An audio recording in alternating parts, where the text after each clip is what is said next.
안녕하세요. 인삼투어입니다. 필리핀 하면 무엇이 먼저 생각나세요?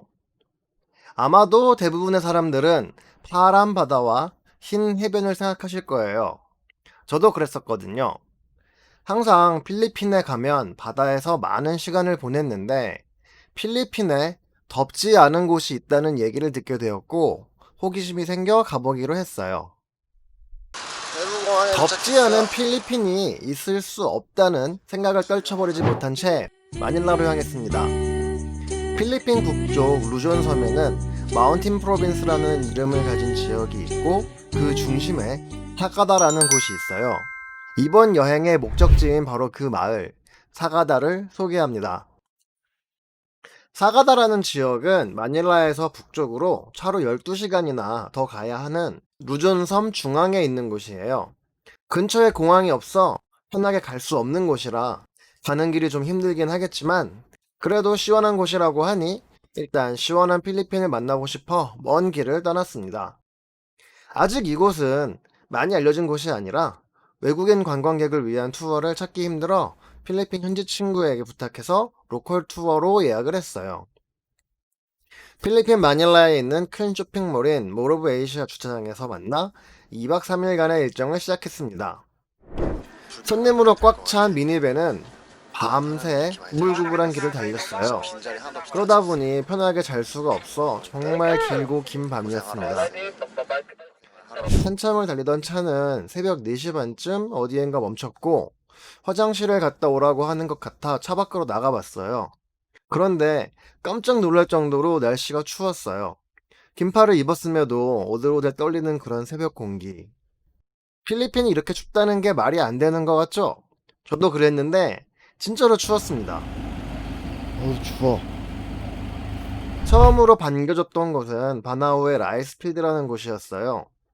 계단식 논으로 유명한 곳인데 필리핀 20페소짜리 지폐에도 나올 정도니 필리핀 내에서는 상당히 유명한 곳이라 합니다. 산자락에 계단식 논을 많이 만들어 놨는데 산악지대에 치열한 삶이 느껴지는 듯 했어요. 이른 아침이라 걸려있는 구름들과 아름다운 산자락이 만들어내는 풍경은 정말 한편의 그림이 따로 없었습니다. 무겁지 않고 시원하고 청량한 공기는 여기가 필리핀이 맞나 싶을 정도로 좋았어요.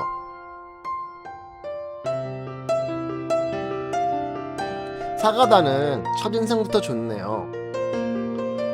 그리고 사가다 마을에는 오버 투어리즘이라는 단어는 없는 듯 딱 필요한 만큼의 숙박시설과 식당이 있었어요. 기념품 가게도 2개밖에 없는 아직까지는 여행 공예가 존재하지 않는 이상적인 여행지였어요. 사가다 사람들만의 삶이 그대로 남아있는 좀처럼 찾아보기 힘든 정말 소박하고 정겨운 여행지였습니다.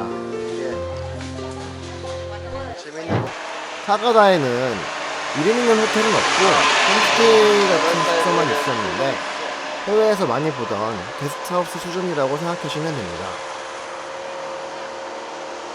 단 하나의 단점은 생각보다 식비가 비쌌어요. 여기까지 물건을 배달해야 하기 때문에 그런지 몰라도 거의 마닐라 수준의 식비였기 때문에 돈 많은 한국 관광객인 저도 무리할 수 없는 수준이었습니다. 한국 사람을 처음 봤다는 사람이 많던 이곳 사가다. 이 신비롭고 알려지지 않은 사가다에 가면 절벽에 매달린 관, 아름다운 일출을 볼 수 있는 말보로 힐, 자연 그대로를 즐길 수 있는 수막용 동굴, 도로도 없는 펜촌을 지나 동굴에서 떨어지는 고모도 폭포 트레킹을 즐길 수 있어요. 그러면 이제부터 불러볼까요?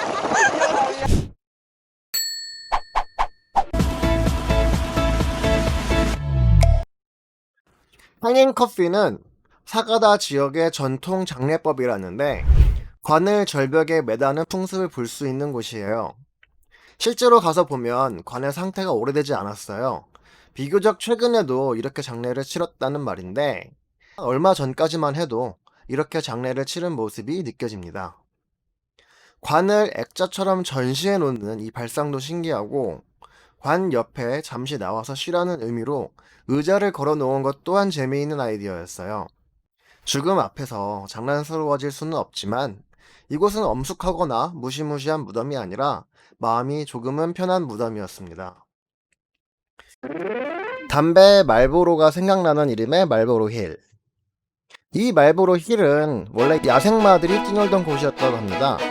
미국 서부 개척 시대와 함께 유명해진 담배 말보로의 이미지인 개척, 야생마 이런 이미지를 가지고 있어 미국이 필리핀을 지배할 때 이런 이름이 붙여진 게 아닐까 하는 생각이 드는 곳이었어요. 이곳은 구름 위에서 떠오르는 일출을 보는 아주 유명한 일출 포인트라고 합니다. 해도 뜨지 않은 새벽 5시부터 트레킹을 시작했어요. 1시간 정도 구름에 덮인 질퍽한 산길을 따라 올라가다 보면 어스름하게 밝아오기 시작하는데, 그때 보이던 주변 모습은 정말 몽환적이고 환상적입니다.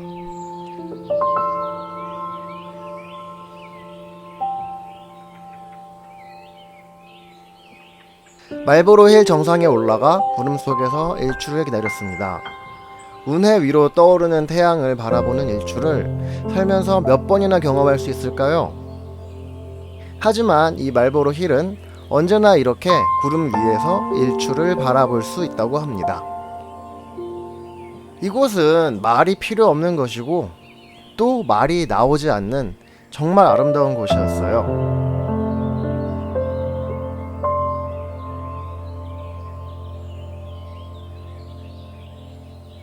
일출뿐만 아니라 산등성이를 따라 구름이 빠르게 흘러가고 있어 이건 마치 구름이 물이고 산이 계곡이 된 것만 같았어요. 이곳에서 구름 계곡을 바라보고 있다 보면 시간이 가는지도 모르고 한참 동안 멍하니 서 있게 됩니다. 여기 경치가 너무 좋아서 쉽게 떠날 수가 없을 것 같아. 아 진짜 좋다 여기. 내려가기가 싫어. 너무 좋아. 정말 내려오기 싫었던 이곳. 필리핀 여행을 수없이 가봤지만 이런 감동을 받을 거라고는 전혀 생각도 못했었어요. 못 내려가겠다. 진짜 너무 좋아서 못 내려가겠어. 진짜 구름의 계곡이야. 어떻게 이런 데 있을 수 있지? 아 너무 멋있다.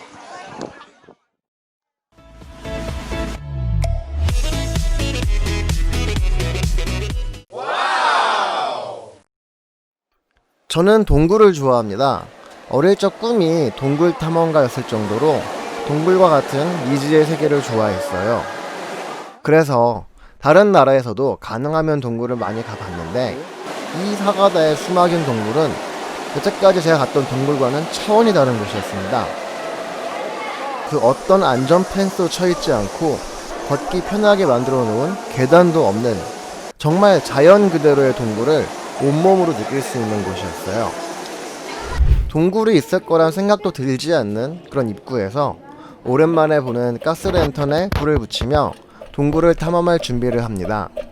이때만 해도 큰 기대는 없었어요.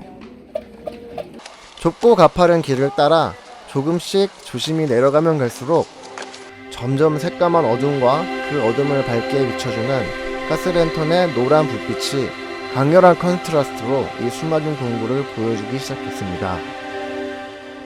수천 마리의 박쥐가 모여있는 동굴, 박쥐똥으로 미끄러운 길을 따라 더 내려가면 신세계가 나오기 시작합니다. 동굴 속의 큰 바위 위를 부드럽게 흘러내리는 물줄기를 만나게 되는 순간 신비로운 지하세계의 아름다움에 감탄이 저절로 나옵니다. 하지만 아름다움과 동시에 알 수 없는 두려움도 같이 찾아오는데요. 무릎 높이밖에 되지 않은 이 물 웅덩이 속에 숨어있는 깊은 구멍들, 깊이가 얼마나 되는지 알 수도 없는 이런 구멍에 빠지면 어떻게 될까요? 자연에는 아름다움과 동시에 위험함도 있다는 걸 다시 한번 느끼게 됩니다. 이 수막인 동굴은 단계가 3단계로 나누어져 있는데 첫 번째, 두 번째 단계까지는 누구나 갈 수 있지만 세 번째 단계는 특별히 자신 있는 사람들만 추려서 진행을 하게 되는데요. 동굴 탐험가가 꿈이었던 제가 빠질 수 없었겠죠? 우리 그룹에서 딱 7명의 혈기왕성한 젊은 사람들만 세 번째 단계를 탐험하기 시작했습니다. 웅웅거리는 사람들의 얘기소리와 펄펄 흐르는 물소리, 그리고 무언가 튀어나올 것만 같은 한치 앞도 보이지 않는 어두운 동굴. 아드레날린이 솟구쳐 나오기 시작합니다. 처음엔 발목까지 잠겼던 물은 허리까지, 가슴까지 차오르기 시작합니다. 정말 차가운 물이지만 이 동굴이 주는 아드레날린과 가스랜턴의 따뜻한 기운 때문인지 추운지도 모르고 탐험을 계속하게 만들었어요. 몸에서 김이 모락모락 올라오는 모습을 보고서야 이 물이 차가웠다는 걸 알게 해줬습니다.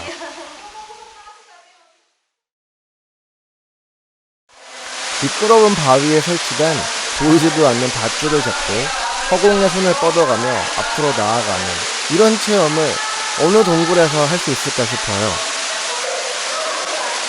우리나라의 동굴은 관람객 여행을 갈 수도 없고 손을 뻗어 만질 수도 없는데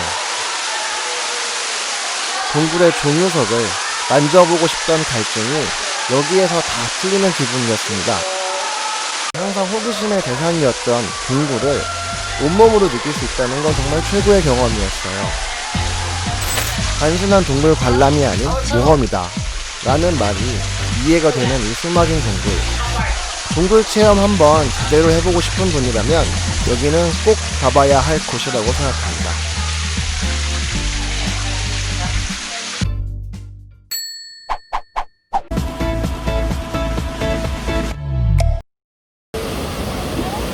고모덕 폭포는 차로 들어갈 수 없는 정말 산골 오지 마을을 따라 1시간 반 가량 트레킹을 해야 볼 수 있는 곳인데, 강에서 떨어지는 폭포가 아니라 동굴에서 떨어지는 폭포라고 해서 뭔가 신비스러웠습니다. 끝도 없이 길게 나 있는 계단을 따라 한참을 내려가야 합니다. 살짝 지루하긴 하지만 중간에 만날 수 있는 작은 마을에는 이곳에 터를 잡고 사는 사람들이 있어 시골 마을의 삶을 살짝 볼 수 있었어요. 어릴 때 시골 할머니네서 봤을 법한 담벼락과 작은 도랑들을 보며 추억에 빠져볼 수 있었어요. 게다가 아이들이 땅바닥에 분필로 그린 놀이도 어릴 때 했던 것과 비슷하네요. 이런 곳을 여행하다 보면 사람 사는 건 다 비슷하다라는 생각이 들어요. 도시 생활을 오래 하다 보면 느끼게 되는 사람 간의 차별과 비교, 돈의 많고 적음에서 오는 소외감 또는 자부심들이 의미 없다고 느껴지게 되는 순간들이 이런 여행을 하다 보면 찾아옵니다. 그래서 저는 도시보다 오지 여행을 더 좋아하는 것 같아요. 이런 생각을 하며 한참을 더 걸어가다 보면 고모덕 폭포가 나옵니다. 제비의 폭포라는 이름을 가진 이곳은 폭포 위 동굴에 제비들이 산다고 해요. 고모덕 폭포는 사실 큰 매력을 느끼진 못했지만 차도 오토바이도 다닐 수 없는 마을을 가로지르며 이런저런 생각을 해보기엔 딱 좋았던 트레킹 코스였어요. 이번엔 이렇게 필리핀 루존섬에 숨겨진 여행지, 시원한 사가다 근처의 여행 스팟들을 소개해봤어요. 필리핀 바다가 지겹다면 다음 여행지는 이 시원하고 재미있는 사가다로 여행을 가보시는 건 어떨까요? 저는 또 가고 싶습니다. 궁금한 점이 있으면 제 블로그 또는 댓글에 남겨주시고요. 다음 영상 역시 많이 알려지지 않은 필리핀 북일로코스 지역 여행 이야기로 찾아뵙겠습니다. 감사합니다. 구독과 좋아요도 부탁드려요.